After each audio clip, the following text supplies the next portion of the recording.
Good afternoon. Welcome to the first of our daily media briefings leading up to the November 5th election next Tuesday. I have a few quick remarks before I address the questions you sent us. First, I want to note that tomorrow, October 29th, is the deadline to apply for a mail ballot. I urge anyone considering voting by mail to apply right away online at vote.pa.gov. At this point, time is short, and the sooner you apply, the sooner your mail ballot will arrive. The deadline to return your mail ballot is 8 p.m. on Election Day. County elections offices must receive ballots by then. Mail ballots returned after that time, even if postmarked by 8 p.m. on November 5th on Election Day, will not count. It's got to be back at the Board of Elections office by 8 p.m. on Election Day.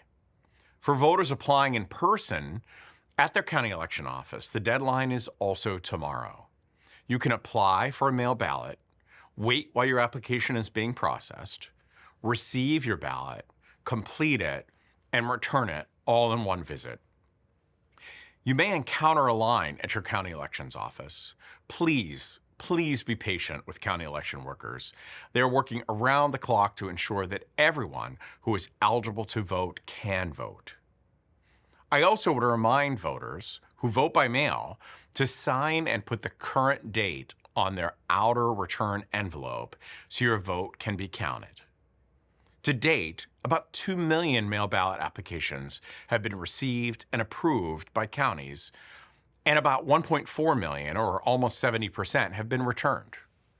Now I'd like to address two recent election news stories out of Pennsylvania. Regarding the fake video purported to show mail ballots being destroyed in Bucks County, it is fake. Anyone who has experience processing mail ballots or knows anything about election administrations can spot it a mile away. Unfortunately, disinformation like that video can do great harm in undermining voters' confidence in election results and discouraging people from participating. That is, after all, the whole point of such disinformation and election lies. I urge voters to be informed consumers of election claims being made online and on social media. You should rely on trusted sources of election information, such as your county election office and the Pennsylvania Department of State. I thank the Bucks County Election Board for their response and our federal partners in the FBI and the Cybersecurity and Infrastructure Security Agency for quickly investigating and identifying the source of the disinformation. I also want to applaud the work of the Lancaster County Elections Office in identifying what they perceive to be potentially fraudulent voter registration applications and turning them over to law enforcement to investigate. This is a sign that the building safeguards in our voter registration process are working. We still don't have a lot of details about these applications, so it's important we not rush to judgment. We hope for a speedy and accurate conclusion to the investigation and hearing from the county. I want to note that grassroots efforts to register voters are an important part of our electoral process. No eligible voter will be denied the ability to register. I encourage Pennsylvania residents to check your voter registration status online at vote.pa.gov to ensure the information is accurate. As Lancaster County's efforts show, multiple safeguards exist to ensure the integrity of our elections. Pennsylvanians can have confidence the November 5th election will be free, fair, safe, and secure. And now I'd like to answer questions we received from the media.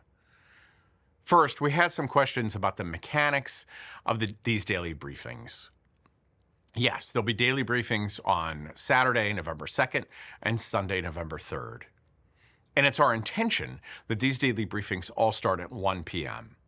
But if there's a change in that time, it'll be noted in the daily media advisory that we send out. Several reporters asked what my biggest concern is with this election.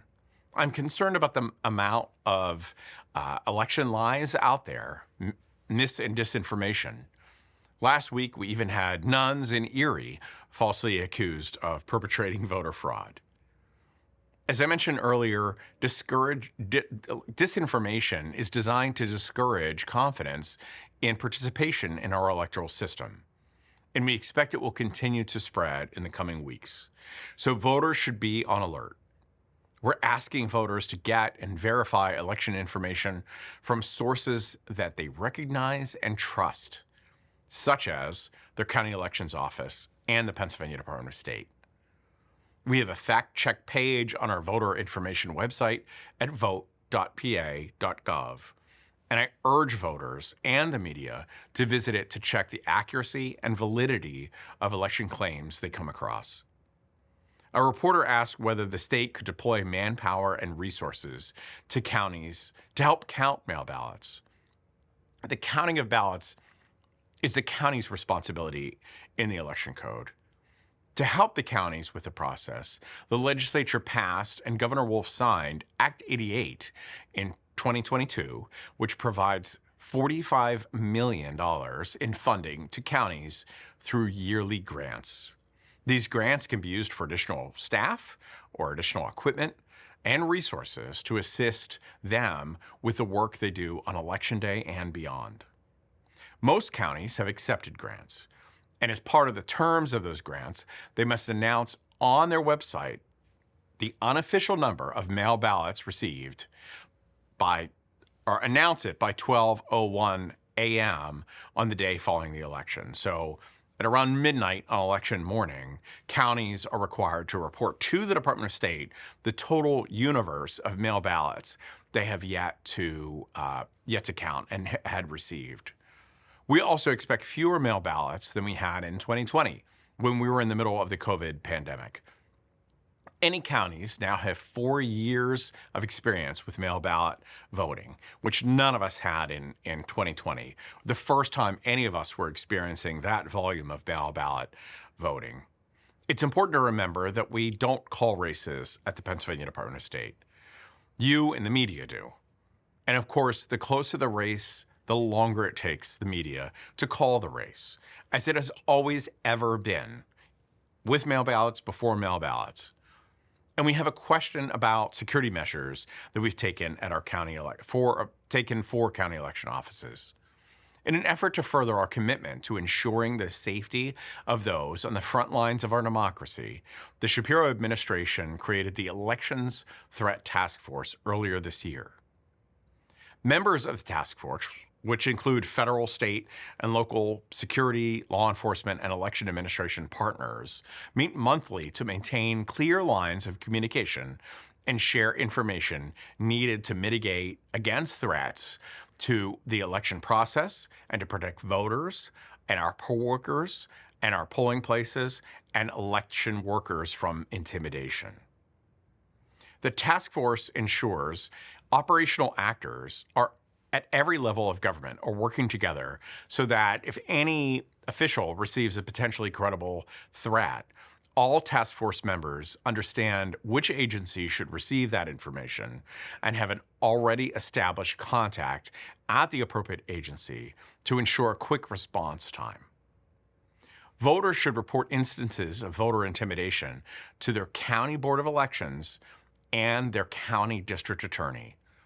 Voters should also report them to the Pennsylvania Department of State at 1-877-VOTES-PA or 1-877-868-3772. The department also has collaborated with our state and federal partners to provide a number of security trainings to counties this year, including those on the topics of swatting, de-escalation techniques, and continuing operations as they currently are to prevent them from being disrupted. We encourage counties to take advantage of physical and cybersecurity assessments offered by CISA. Several counties have engaged CISA to perform such assessments. Counties should also be coordinating with local law enforcement, their district attorney, and when necessary, the Attorney General's Office on Security Matters. Finally, we have a question about the court admonishing the Pennsylvania Department of State for our handling of the Cornell West ballot rejection. We are pleased that the federal district court declined Dr. West's last-minute bid to cause confusion in this election. We appreciate the court moving quickly in rendering its decision. Regardless of the court's commitment, our comments with respect to the Pennsylvania election law, which I respectfully believe is incorrect, the court reached the right outcome. One of the dangers of such last-minute litigation is that courts do not have adequate time to review the law in making their decisions. The Commonwealth Court's comprehensive analysis of this matter, affirmed by the Pennsylvania Supreme Court, shows that this provision of Pennsylvania's election law is fully consistent with constitutional requirements. Thank you for your time today. We appreciate the media's efforts to get accurate election information to the public. I'll be back tomorrow at 1 p.m. for our second daily media briefing to answer more of your questions. Thank you.